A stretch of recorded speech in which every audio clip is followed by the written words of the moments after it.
Gucci, Louis Vuitton, Brioni, Versace. These are the luxury brands of society's elite.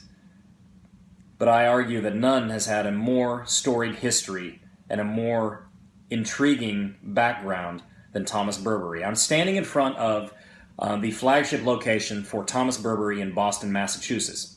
In the 1970s, Burberry expanded its retail business into the United States, and this is as a result of some of their expansion. Burberry is now listed, as a result of stores like this and the success that they've had worldwide, is now listed at number 94 in Forbes' top 100 most valuable brands. They have a market valuation of $10.2 billion with sales in excess of $3.4 yearly.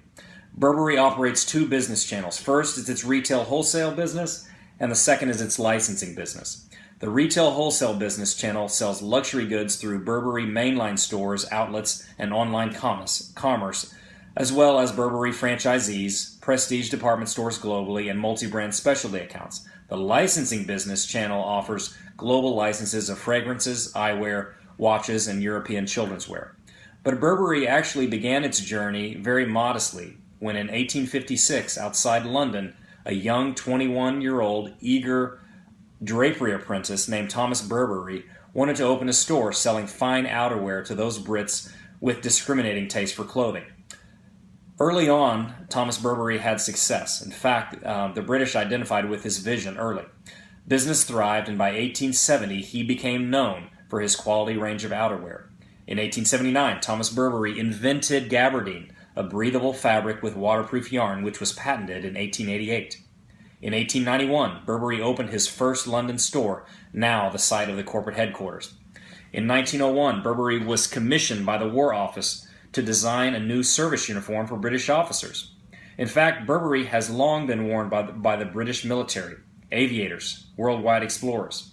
In fact, on December 14, 1911, Norwegian explorer Captain Ronald Amundsen left a Burberry gabardine tent to inform Sir Captain Scott of his successful expedition to be the first to reach the South Pole.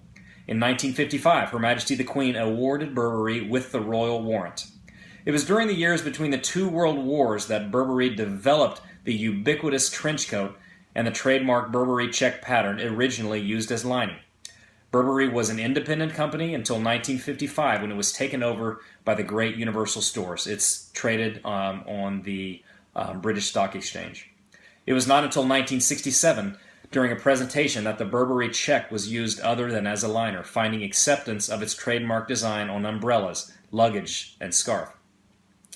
It was during the 1970s that the brand became popular with the British casual buyers, and the company's export business increased rapidly during the 1980s. This was fueled by the Japanese and American thirst for British heritage goods. By the mid-80s, their export business constituted 2/3 of the company's sales. In an effort to appeal to a younger, more fashion-aware client, Burberry began licensing their name, their famous check, and their knight logo to other manufacturers, and the market was flooded with cheap products from handbags, belts, and boxer shorts, most without the highest quality. In fact, I remember on a field trip to Washington, D.C. as a teenager, at a kiosk, I bought one of these Burberry Knight logoed t-shirts. Probably not for very much money. Sales increased by 1/3 in the 90s, but the brand had been severely damaged. Newsweek described the label as a moldering old British clothing line. However, in an effort to revitalize the brand, a new management structure was hired in 1997.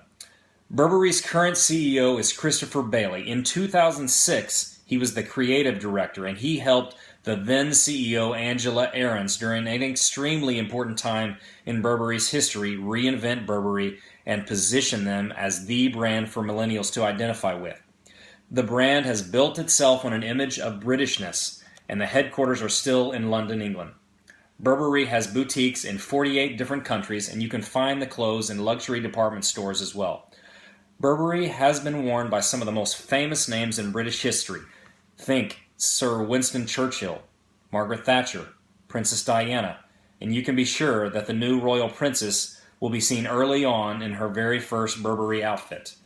Thomas Burberry knew the value of quality goods and how it was necessary to make clothing with the utmost care. This philosophy still extends to all areas of the brand today. The company aims to be recognized as much for its excellence in operations as it is for luxury products. Burberry is a very special brand because of their long and rich history, as well as their attention to quality and luxury at every level of creation, production, and distribution.